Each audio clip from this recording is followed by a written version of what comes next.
O projeto de vingança de Lula vai sendo consolidado através da narrativa construída da farsa do golpe que nunca houve, dos abusos de autoridade. E o que a gente faz vendo o desmonte do Estado de Direito acontecer na nossa cara? Desanima? Claro que não. Hoje eu quero falar sobre isso, o poder que emana do povo. Antes, eu preciso dizer que eu vejo quem está sempre aqui comigo. Acompanha, comenta, participa das conversas através dos comentários, mas ainda não assinou a Gazeta do Povo. E hoje eu quero falar especialmente com você. A Gazeta está com uma promoção relâmpago, R$ 1,90 por mês nos primeiros 6 meses. É uma oferta, um presente para quem acredita no jornalismo independente e quer seguir bem informado. Acesse gazetadopovo.com.br/oferta e torne-se assinante. São 90% de desconto, menos que um cafezinho por mês, para ter acesso a todo o conteúdo, a análises profundas e para entender o Brasil além das narrativas. Fique agora com a minha opinião sobre os fatos da semana. Desde a prisão arbitrária de Bolsonaro, prisão mesmo, numa sala da Polícia Federal em Brasília, no dia 22, o que o Brasil viu foi uma sequência de prisões ilegais. E por que eu digo ilegais? Porque os processos não transitaram em julgado. E na época em que Lula estava preso, depois de ter passado por várias instâncias do judiciário, tido seus processos analisados por vários juízes de cortes diferentes, tudo dentro dos conformes da lei e muito diferente do que acontece agora, depois de tudo isso, o STF mudou a interpretação para dizer que Lula não poderia ser preso porque não tinha transitado em julgado o processo que tinha levado Lula à prisão. Isso eu falo lá na época da Lava Jato, o processo do triplex do Guarujá, que foi o primeiro que levou Lula para a cadeia. Mudaram o entendimento em relação à prisão após condenação em segunda instância e soltaram Lula só para que ele pudesse ficar mais um tempo fora da cadeia até que o processo transitasse em julgado. É muito diferente do que acontece agora. Então, tanto os generais 4 estrelas, quanto o almirante Garnier, quanto o próprio Anderson Torres, que não é do meio militar, é um policial federal que foi ministro de Bolsonaro e condenado agora nesse processo do suposto golpe, nessa farsa que criaram para prender opositores do presidente Lula, qualquer um deles deveria estar ainda aguardando em liberdade, porque não transitou em julgado, ainda cabiam embargos infringentes. Mas o ministro Alexandre de Moraes decretou que estava finalizado o processo e transitado em julgado, mas ele não pode mudar a lei. E a gente não pode normalizar, apesar das inúmeras arbitrariedades que ele vem cometendo nos últimos anos, normalizar que isso aconteça. Mas depois dessa semana de prisões absurdas, óbvio que o brasileiro está com um sentimento de e o que eu posso fazer vendo o comunismo se implantar no Brasil, a venezualização do Brasil na nossa cara. Bem, eu acompanhei com muita atenção os comentários nas redes sociais, informações que vinham surgindo, e um em especial me chamou muito a atenção. É do advogado americano do Trump Media Group e do Rumble. Os dois grupos empresariais têm processos envolvendo o ministro Alexandre de Moraes, o tirano do Brasil. Esse advogado, Martin De Luca, fala português e já tinha dado entrevistas ao longo da semana dizendo que o povo brasileiro não esperasse uma solução mágica vindo dos Estados Unidos, represálias contra os governantes ou os ministros da Suprema Corte brasileira, se o povo não demonstrasse para os Estados Unidos que quer mudanças. E ele se referia a povo na rua, falou isso especificamente. Mas olha o post que ele fez depois de ter dado entrevistas praticamente exigindo que o povo vá para a rua. Ele escreveu: "O que eu tenho ouvido dos brasileiros nos últimos dias é importante para os americanos. Mais do que revoltadas, as pessoas no Brasil estão com medo. Elas relatam serem monitoradas por suas falas, punidas por protestarem e silenciadas online. Muitas afirmam abertamente nos comentários: não podemos protestar sem sermos presos. Este é o sentimento dos cidadãos que acreditam que suas instituições foram capturadas por um pequeno grupo de poder irresponsável e que o crime organizado e o Estado agora se sobrepõem de maneiras que tornam a correção democrática praticamente impossível. Os brasileiros se sentem abandonados por suas próprias instituições. Eles veem o crime organizado se infiltrando na política e no judiciário. Não confiam que o Supremo Tribunal Federal proteja seus direitos. Observam a censura normalizada e a dissidência criminalizada e acreditam cada vez mais que somente a pressão americana pode forçar a responsabilização. Esse nível de desespero cívico não é normal em uma democracia.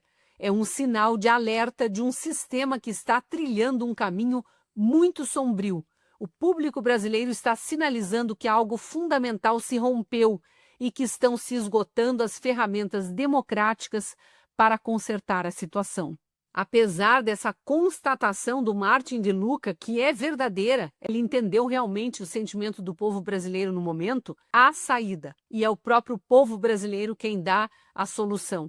Eu fiquei muito feliz vendo comentários nos programas em que eu participo na Gazeta do Povo ao longo da semana, com um nível de clareza, um nível de compreensão das pessoas que acompanham o noticiário.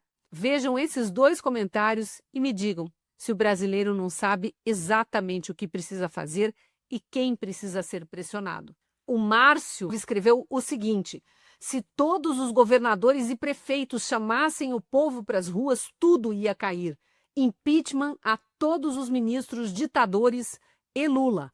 É óbvio que a gente não tem esse nível de engajamento porque nem todos os governadores e muito menos os 5.470 prefeitos do Brasil são conservadores de direita que estão olhando para esse cenário e dizendo eu não quero viver sob ditadura. Tem uma parte que é de esquerda e que está achando lindo esse controle do Estado sobre o nosso discurso, sobre o que nós falamos, sobre as nossas liberdades, nos impedindo de fazer manifestações, metendo medo, prendendo inocentes. Então a gente não vai ter todos, mas a ideia dele é muito boa.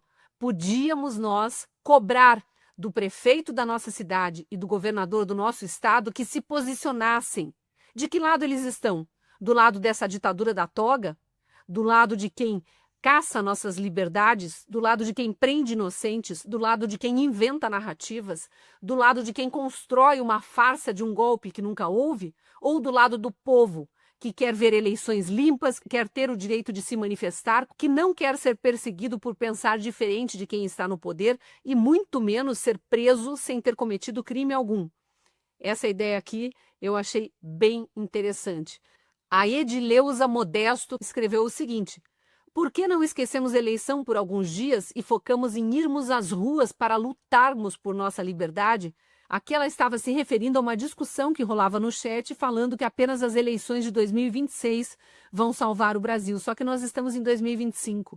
Nós estamos há 10 meses ainda das eleições de 2026 e não queremos viver mais 10 meses sob ditadura. Então ela está lembrando, por que não esquecemos a eleição por alguns dias e focamos em irmos às ruas para lutarmos pela nossa liberdade? Teve uma outra discussão interessante aqui que também estava apontando as 2 pessoas nesse exato momento que podem restabelecer o Estado de Direito no Brasil.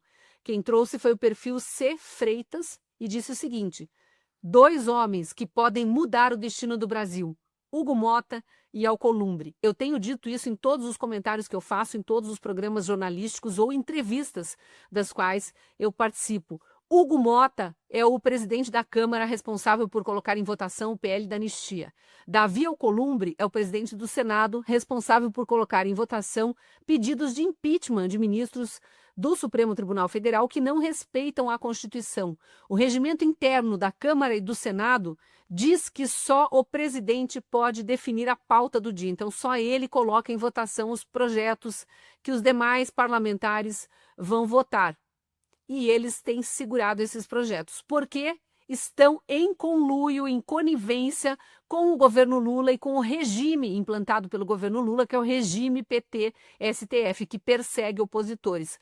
Portanto, se eles não agem, é o povo na rua que deve agir. E aí, vamos ficar esperando alguma liderança corajosa chamar manifestações? Ou vamos nós pressionar pelas redes sociais mesmo para que Hugo Motta, Davi Alcolumbre, governadores, prefeitos, todos se posicionem e ouçam o que o povo quer? Se não for assim, Vale lembrar que em 2013 a população brasileira já foi para as ruas sem que houvesse um chamado de liderança nenhuma, apenas inconformada com a situação que a gente vivia naquele momento e combinando tudo, ponto de encontro e horário em cada cidade onde as pessoas deveriam se encontrar. Começou com manifestações pequenas que cresceram e no final tivemos muitas mudanças. A lei da delação premiada, que poucos lembram, foi resultado das manifestações de junho de 2013. E depois, mesmo com a reeleição da Dilma, o povo voltou às ruas e promoveu o impeachment da presidente que estava cometendo crime de responsabilidade fiscal. É no povo que deve se concentrar a pressão e as soluções, inclusive os chamados para a rua, quando ninguém mais tem coragem de chamar.